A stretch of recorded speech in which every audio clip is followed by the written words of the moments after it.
Amis de la nature, bonjour. Je vais vous parler aujourd'hui des poires et du poirier Angélis. Donc là, on est en face d'un poirier Angélis demi-tige qui a été planté en janvier 2020. Donc il va sur sa 4e année. Et vraiment cette année, c'est la première année où j'ai une vraie récolte. Donc là, ça y est, il est vraiment bien en place. Donc là, il est bien chargé. Donc je vais revenir un petit peu sur cette variété Angélis qu'on peut voir un petit peu sur les étals de quelques magasins plutôt vers le mois de février. Hein. C'est des poires qui sortent tardivement parce que justement ce sont des poires tardives. En fait, c'est une variété récente, les poires Angélis, qui ont été développées par l'INRA en 98.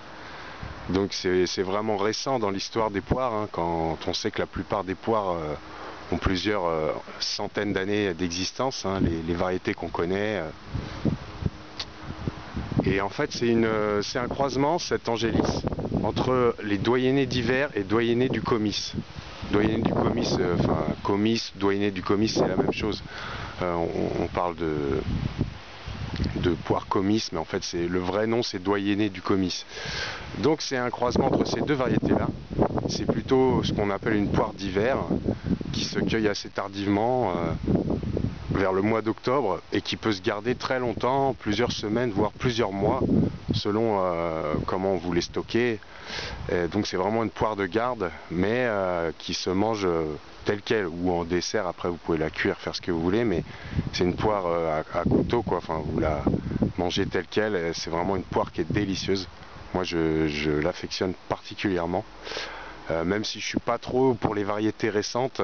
J'aime bien les variétés rustiques anciennes, mais pour le coup voilà, j'ai quand même acheté un poirier Angélis parce que j'adore ces poires et j'avais envie d'en cultiver moi-même. Donc au niveau, alors en fait le nom Angélis, ça vient de son lieu en fait de création. C'était à Angers, et ils ont rajouté lys, c'était l'emblème des rois, la fleur de lys. Angélis, de toute façon ça fait un très joli nom, je trouve, pour une poire.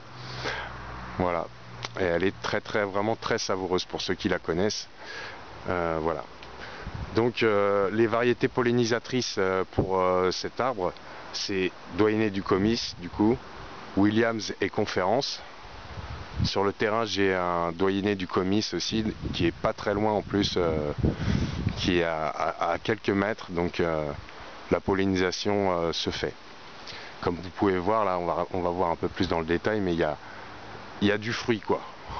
Franchement c'est généreux, d'autant que j'en ai déjà ramassé quelques-uns qui sont tombés ou qui étaient un petit peu abîmés.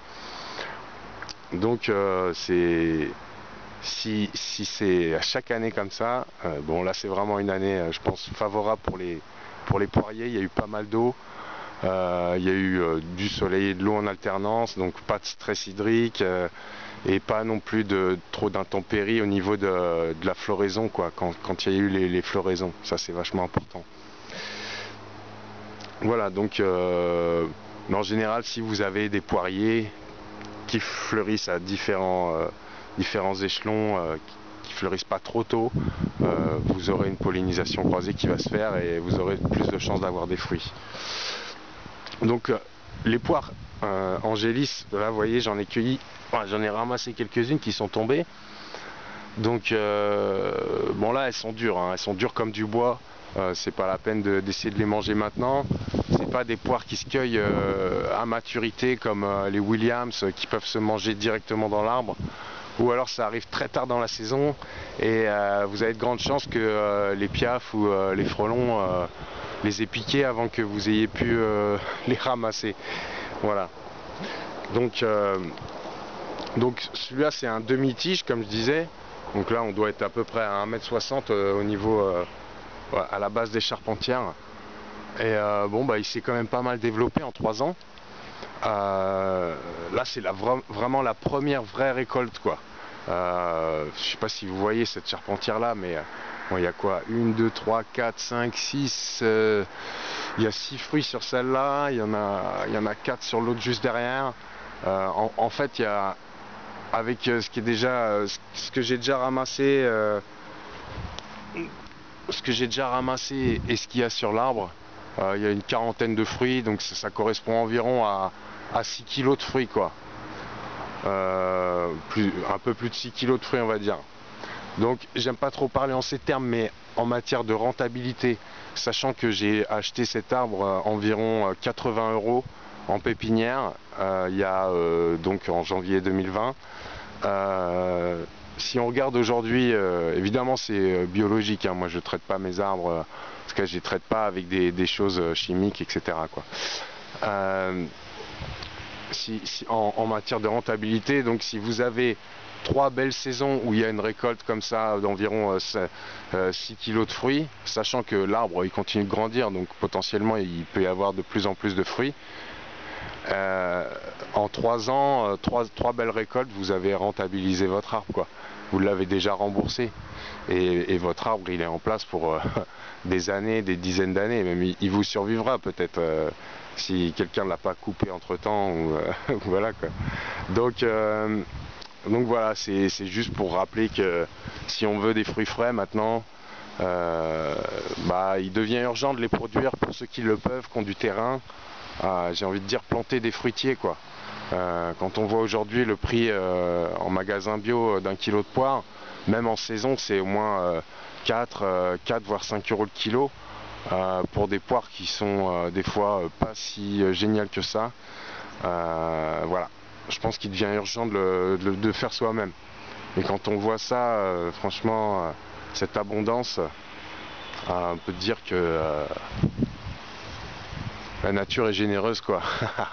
Alors par contre, donc je vais pas tarder à... Donc là la récolte, on est fin septembre, la récolte se fait plutôt au mois d'octobre. Là les poires ont atteint à peu près... hop là, vous voyez, celle-là elle est tombée directement. Je l'ai à peine chahutée, elle est tombée. Donc la récolte va intervenir là dans les jours qui viennent. Et donc là les poires, comme je disais, elles sont dures, hein. Elles sont pas consommables en l'état. Mais je vais les mettre sur des clayettes en bois.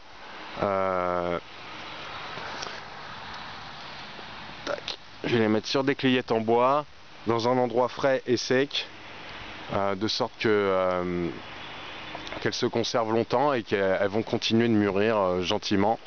Et puis si je veux en garder encore plus longtemps, je peux tout à fait mettre un peu de cire sur la queue. Donc en fait vous prenez de la cire, alors si vous avez, le mieux c'est de la cire d'abeille, ou à défaut de la paraffine, enfin de la cire de bougie, mais bon c'est pas terrible. Si vous pouvez vous procurer de la cire d'abeille, c'est mieux. Vous la faites fondre au bain-marie, cette cire, et puis vous trempez, une fois qu'elle est liquide, vous trempez, tac, la queue dedans, et puis bon en quelques secondes ça sèche, et puis comme ça elle va pas se déshydrater, vos poires elles vont rester, elles vont pouvoir se garder plusieurs semaines encore, quoi. Voilà. Donc là, celle-ci, vous voyez, c'est déjà du beau calibre. Là, on est à, ouais, on va dire 180 grammes à peu près, quoi, une poire comme ça. Mais bon, c'est rarement plus gros que ça, hein. Voilà. C'est, voilà, celle-ci, par exemple, doit faire 150 grammes environ, quoi. Voilà. Bon, bah, c'était pour vous parler de cette belle récolte, parce que ça fait plaisir, hein. Les 2 années précédentes, il y avait quoi? Il y avait 2-3 fruits. Bon, 2021 ça a été une très mauvaise année, il n'y a eu aucun fruit nulle part, il n'y a pas eu de pommes, il n'y a rien eu. Là vraiment, d'ailleurs il y a cette branche là, j'avais peur, elle était tellement chargée de fruits, bon là il y en a moins, ils sont tombés, mais que je l'avais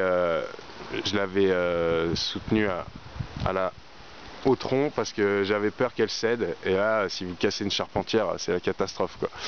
Voilà, donc là je vois son potentiel en fait à cet arbre, et je me dis que vraiment c'est du bon, quoi. Voilà, même si je suis plus variété ancienne, et d'ailleurs je vous conseille d'opter pour des variétés anciennes qui sont plus rustiques. Celui-là il n'a pas l'air d'être sensible trop aux maladies, pour l'instant il n'y a aucun souci là-dessus. Il est plutôt costaud, il est assez souple, il arrive à supporter quand même une belle charge de fruits. Donc bon, je l'ai vraiment poussé dans ses retranchements là. Je l'ai éclairci au printemps, mais j'ai quand même laissé beaucoup de fruits et je vois que quand même il arrive à supporter. Vous voyez cette branche là,